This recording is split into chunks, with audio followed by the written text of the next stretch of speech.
¿Qué te parece si recibimos ya nuestra primera Claro invitada que para sí. que hablemos del tema? Saludemos a la doctora Ángela María Trujillo. Ella es oncohematología pediátrica, o sea, oncohematóloga. Es un Así, tema eso tuve que decirla despacito, doctora Ángela, porque si no, no me daba. Muy ¿Cómo difícil. estás? ¿Cómo Bienvenida. estás? Muchas gracias. Por favor. ¿Cómo estás? bienvenida. Muchas gracias. ¿Cuándo es el Día Clásico de la Lucha contra el Cáncer Infantil? El 15 de febrero conmemoramos el Día Internacional de la Lucha contra el Cáncer Infantil. Es un Hablemos. tema difícil. La verdad, ni siquiera sabemos cómo lo queremos abordar, pues porque nosotras que somos mamás sobre todo, uno nunca quiere ver a un hijo en esa situación. Y el tocar este tema de los niños que no debería pasar, que no debería existir, pues es un poco complejo, pero bueno, empecemos. Tú que eres la profesional, pues no vamos a decir por qué les da este cáncer a los niños, por qué da cáncer en los niños. Bueno, buenas tardes a todos los televidentes y muchas gracias por la invitación. La idea es que tengamos una charla y hablemos realmente de muchos mitos, muchas cosas que de pronto pasan frente a este tema. Entonces, para responder tu primera pregunta, realmente no hay una razón o una causa clara que encontremos como causa de cáncer infantil. Realmente se han planteado algunas posibles asociaciones, aditivos en alimentos, radiación, tantas redes que hay como alrededor de internet, de radiación de antenas, ¿cierto? Pero realmente no hay algo que digamos, esto fue la causa del cáncer infantil. Incluso es una angustia que tienen los papás al momento de hacer el diagnóstico, que ellos dicen, ¿por qué le dio cáncer a mi hijo? Y realmente nosotros lastimosamente no tenemos una respuesta como clara, ¿cierto? No les podemos decir, mira, esto le causó cáncer a tu hijo, ¿cierto? Lo importante en ese momento es de pronto cambiar un poquito el chip y decir, bueno, no voy a pensar por qué le dio cáncer, sino para qué voy a hacer frente a él. Tenemos opciones de tratamiento, no tenemos opciones de tratamiento, qué nos proponen ustedes como equipo médico y también desde pronto del punto de vista más holístico, pensar para qué Dios me puso o para qué el universo me puso esta prueba, ¿cierto? Hablemos un poquito de las cifras, porque me parece importante que vamos centrándonos en cuanto a qué tan frecuente es el tema del cáncer infantil, sobre todo, vamos a Colombia y Antioquia, ¿qué tan frecuente es? Bueno, realmente es un diagnóstico que es raro, pues no es un diagnóstico frecuente, no es que un niño presente un síntoma y siempre vamos a pensar en cáncer, siempre hay muchos otros diagnósticos que se nos vienen a la cabeza como pediatras cuando tenemos un síntoma, entonces realmente es un diagnóstico que es raro y es poco frecuente. Más o menos en Colombia podemos decir que cada año se diagnostican 1.800, 1.900 casos de cáncer en niños de 1 a 18 años, que es lo que consideramos cáncer infantil. Y en Antioquia, el último reporte que tenemos del año pasado fueron 172 casos, que son más o menos el 15 al 16% de los casos de todo Colombia. Bueno, entonces tú dices que no nos preocupemos, sino que nos ocupemos. Sí. ¿Cómo se ocupan unos padres cuando reciben el primer diagnóstico? Es decir, el hijo le han detectado cualquiera de los tipos de cáncer infantil, ¿qué pasa después? Bueno, entonces lo primero, pues para llegar a ese diagnóstico tenemos que hacer consultas previas, ahorita incluso vamos a hablar un poquito de los signos y síntomas que debemos tener en cuenta y de pronto que nos deben alertar como padres o cuidadores para consultar, pero en el momento que nosotros hacemos el diagnóstico, pues lo primero es confirmarlo, porque todo empieza con una sospecha diagnóstica, ¿cierto? Entonces, nosotros como médicos, como equipo médico, porque pues no trabajamos solos como oncólogos, siempre debemos solicitar pruebas, ya sea exámenes de sangre, imágenes, que es lo que llamamos rayos X de tórax, ecografías, resonancias, tomografías, y después de que lo confirmamos, lo importante es pensar ahí qué vamos a hacer, ¿cierto? ¿A dónde vamos? Nosotros como grupo médico siempre planteamos un plan de tratamiento con miras, en la mayoría de los casos, a la curación, que eso es un tema importante, aclarar que la mayoría del cáncer en los niños se cura y lo hacemos con intención curativa. Pocos casos decimos no tenemos ya posibilidades de dar un tratamiento curativo y se trata pues como de reorientar el esfuerzo terapéutico, pero en la mayoría de los casos vamos a tratar de curar. Yo quisiera devolverme un poquito, doctora Ángela, qué pena, la interrumpo Tranquila. aquí, para hablar de cuáles son los cánceres más frecuentes también, porque antes casi que uno escuchaba cáncer infantil e inmediatamente decía, tiene leucemia, Sí. pero se amplió como el espectro de Claro. los diagnósticos también, y ahora son otros también los que se presentan dentro de la infancia. Sí, pues realmente yo creo que tenemos esa concepción es porque es el cáncer más frecuente en los niños. El cáncer más frecuente en los niños es las leucemias en general. Dentro de ellas, la leucemia linfoide aguda es la que más vemos. Entonces yo creo que de pronto por eso hay esa asociación, ¿cierto? Porque siempre nos imaginamos el niño en tratamiento y ahí mismo es leucemia, ¿cierto?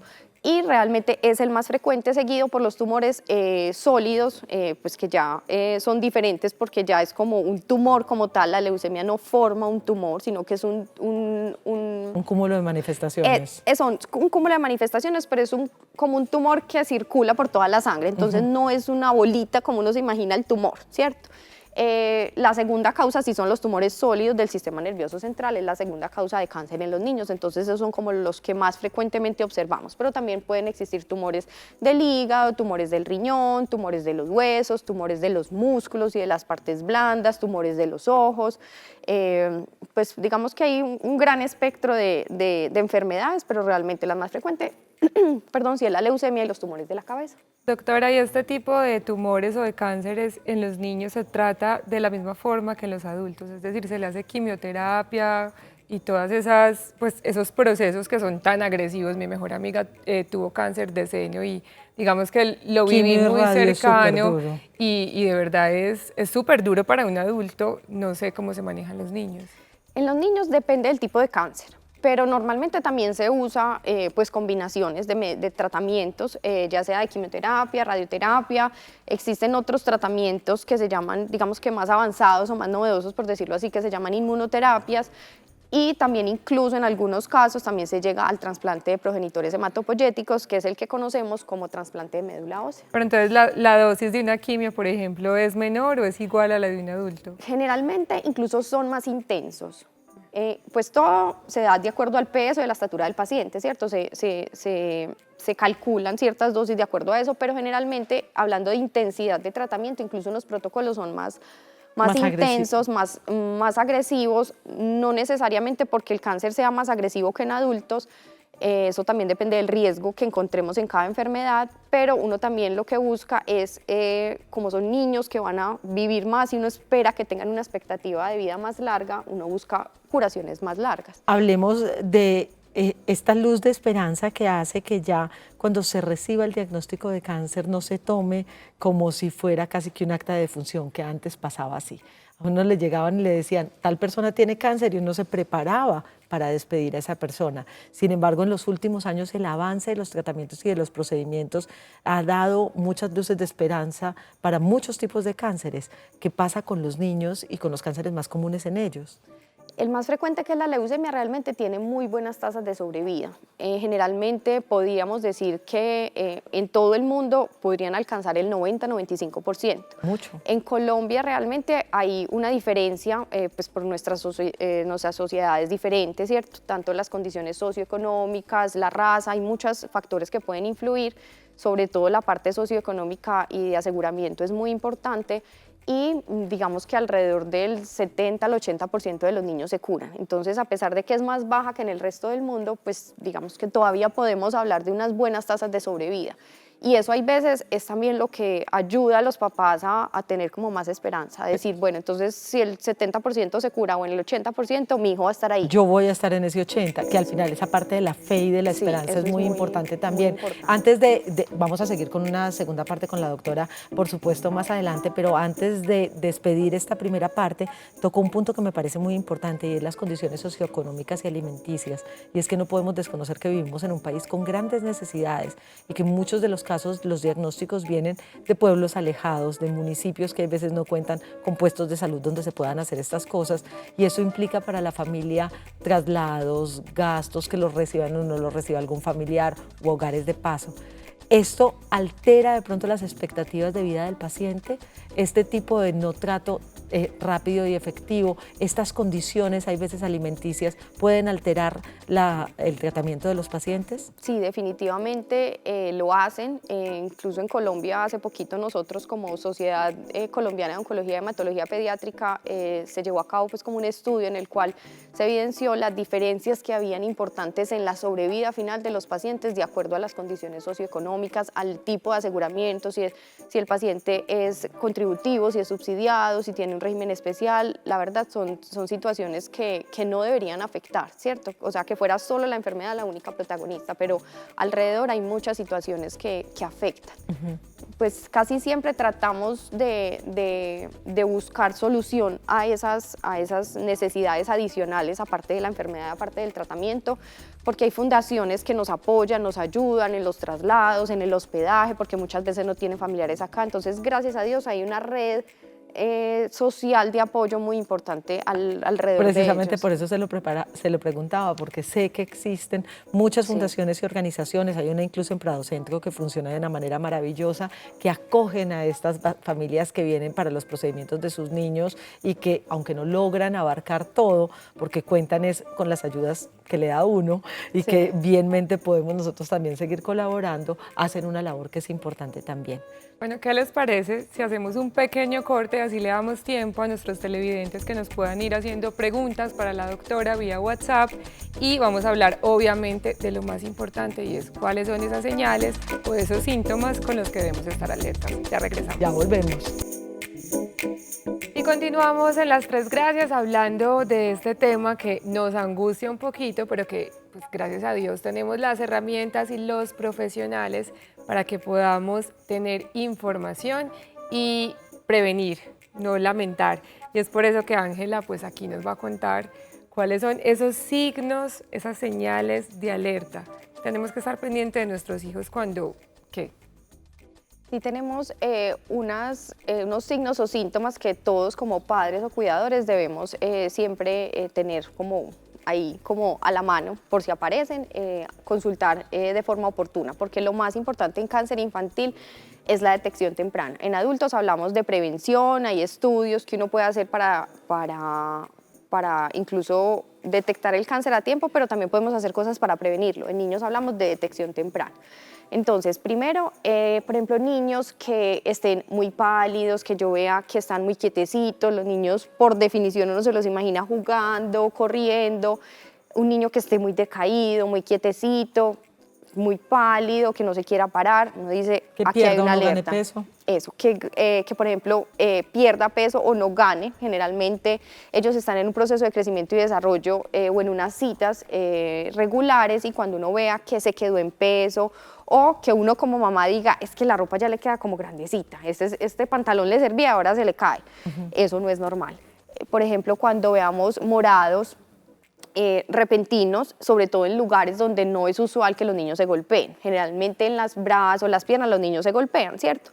Pero si yo veo, por ejemplo, un morado en la cara, en la frente, en la colita, por aquí en el abdomen, pues uno generalmente no se golpea en esa zona, ¿cierto? Ahí estamos viendo algunos también para que nos siga diciendo, doctora, Eso. Pero es para que los televidentes lo tengan ahí Eso a lo la tengan mano. muy presentes. Cuando, por ejemplo, también aparecen ganglios en el cuello, eso es muy frecuente en niños. Esto es un tema que es importante aclararle a los padres y cuidadores. Cuando aparecen ganglios, los ganglios son normales en niños y la mayoría de las veces son infecciosos. Pero si es un ganglio que es persistente, que dura generalmente más de 2 meses, que no tiende a disminuir, sino que empieza a aumentar de tamaño y que ya llega a un punto en que yo estoy incluso lejos del niño y le veo una masa en el cuello, eso ya no es normal y nos debe hacer consultar también. Si esto se asocia a fiebres, por ejemplo, persistentes y a pérdida de peso y a sudoración nocturna, nos debe alertar. Si, por ejemplo, encontramos un bultico o una masita en el cuerpo, por ejemplo, en un hueso, en el abdomen, yo cuando le estoy bañando le siento una masita que yo digo, no, esto no me cuadra, también debo consultar. Cuando, por ejemplo, tengo sangrado por nariz o por boca de forma espontánea, hay veces a los niños se les viene la sangre por la nariz, pero yo veo que es frecuente y que aparte de eso está pálido, está con fiebre, está decaído, pues esto también es un signo de alarma que nos debe hacer consultar.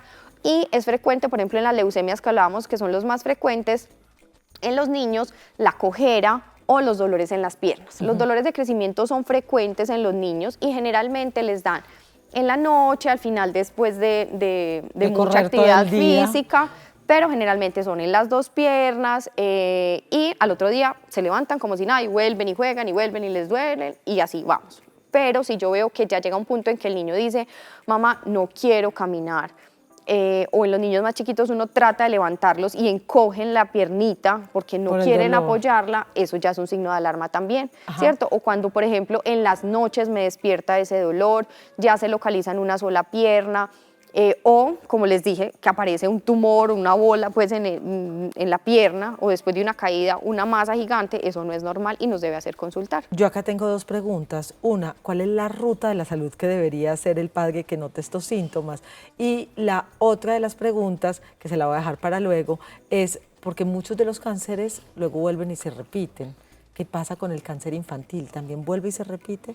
Empecemos con el primero. Entonces con el primero, la ruta realmente es ir a donde el médico de familia o el médico como de la atención que nosotros llamamos primaria, o sea, el médico general, pedir una consulta, ya sea prioritaria o una consulta pues como programada con más tiempo en caso de la urgencia del síntoma, ¿cierto? Si yo veo que el niño realmente está muy decaído o tiene muchos síntomas como de alarma, tos, dificultad para respirar, fiebre muy importante, que esté demasiado pálido o que tenga un sangrado que no pare, pues incluso ahí tendría que asistir a un servicio de urgencias.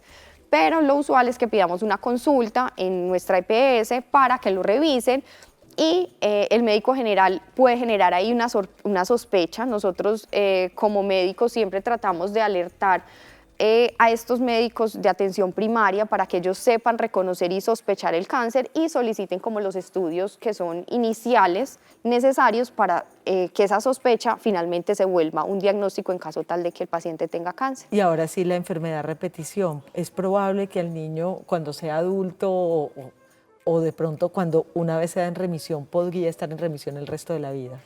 Normalmente esa es con la intención que hacemos el tratamiento, con hacer una curación. No es que disminuyamos los síntomas o el cáncer se duerma, por decirlo así, un tiempo y que después aparezca, no. La mayoría de las veces tratamos de hacerlo es curativo, ¿cierto? O lo hacemos con esa intención. No siempre se logra, de acuerdo al tipo de cáncer y al riesgo en el que se encuentre en ese momento la enfermedad, podemos definir qué tanta probabilidad hay de cura.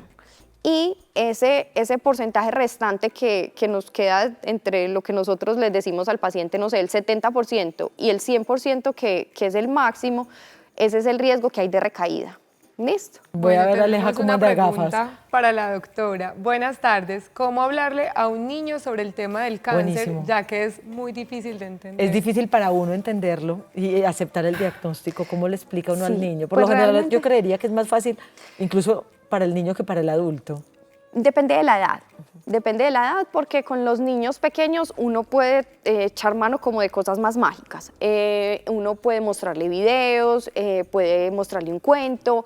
Hay veces los papás les ponen un nombre mágico a este cáncer, entonces dicen el enemigo, el monstruo, el gorila, ¿cierto? Le ponen un nombre mágico y dicen vamos a combatir a este enemigo, ¿cierto? Entonces hay veces les dicen no, tú eres un superhéroe, tú eres una superheroína y vamos a combatirlos. En esta quimio vienen unos superhéroes que te van a eliminar este enemigo, ¿cierto? Entonces con los niños chiquitos hay veces se usa un tema más mágico porque ellos no saben qué es cáncer. Incluso eso es bueno porque ese temor y esa parte emocional que tanto afecta a los adultos no está. Y el factor emocional es una parte importante dentro del proceso. Yo creería que con un diagnóstico de cáncer infantil, pues la familia requiere un apoyo psicológico, una terapia de familia para saber cómo manejar el tema, qué decirle. Y además, pues yo que tengo una niña chiquita, lo que tú le digas, ellos se lo creen. Entonces, lo que tú creas, lo creen. Y por eso es muy importante que nosotros, pues obviamente como padres, juguemos con la imaginación, con términos sencillos que ellos puedan entender, comprender y que les armemos una historia de fantasía, aunque para nosotros sea una historia de terror. Sí, realmente los padres, uno no sabe, yo creo, lo fuerte que es hasta que se enfrenta a estas situaciones y uno ve que los papás sacan herramientas y tienen una imaginación que uno dice, wow, o sea, este papá ¿de dónde se sacó esto para que este proceso sea más fácil? Entonces, en niños chiquitos sí hay un apoyo, pues realmente en todos los padres tenemos un apoyo multidisciplinario, siempre hay un psico-oncólogo durante el proceso, tanto como para sobrellevar este ajuste que se da en la familia, en el niño, en su entorno familiar, porque no es solo el niño el enfermo, realmente todo el mundo se tiene que acoplar. Entonces sí tenemos el apoyo y estos padres sacan herramientas increíbles que hacen que el proceso sea como más llevadero para todos. Estoy viendo el programa, resulta que este tema me conmueve y quiero ayudar. ¿Qué tipo de ayudas, si no tengo un paciente con cáncer, si tengo la fortuna de tener a mi familia bien, pero como televidente podría dar para ayudar a que estos niños tengan una mejor calidad de vida? Estos pacientes requieren frecuentemente transfusiones. O sea, puedo donar sangre o plaquetas. Esa es, digamos que la mejor forma de ayudar. Siempre estos pacientes en algún momento del tratamiento van a requerir una transfusión de glóbulos rojos o plaquetas. Entonces, la mejor forma de ayudar, si soy un externo y quiero aportar mi granito de arena, es acercarnos a los bancos de sangre de las clínicas y de los hospitales a decir yo quiero donar algo, ¿cierto? Y es una parte de mí, literalmente estás donando una parte de ti para salvar una vida. Y hay veces no es una vida, sino son muchas vidas, porque de una bolsita de sangre salen muchos hasta componentes. 7 nos contaban una vez ustedes de la Sí, clínica. entonces nosotros en la clínica tenemos un banco de sangre que funciona de lunes a viernes de 7 a 6 de la tarde y los sábados de 7 a 11 de la mañana. Cualquier persona se puede acercar, allá les hacen pues como una encuesta para mirar si uno es apto para donar, y ya con eso pues uno no sabe directamente a quién le va a tocar esa sangre, pero sí está seguro que va a salvar una vida porque lo van a necesitar. Va a ayudar. Doctora Ángela, gracias de verdad por acompañarnos, gracias también a la Clínica UNA que nos ayuda con profesionales como usted tan capacitados para poder traer estos temas al programa. Muchísimas gracias. Muchas gracias a ustedes. Muchas gracias.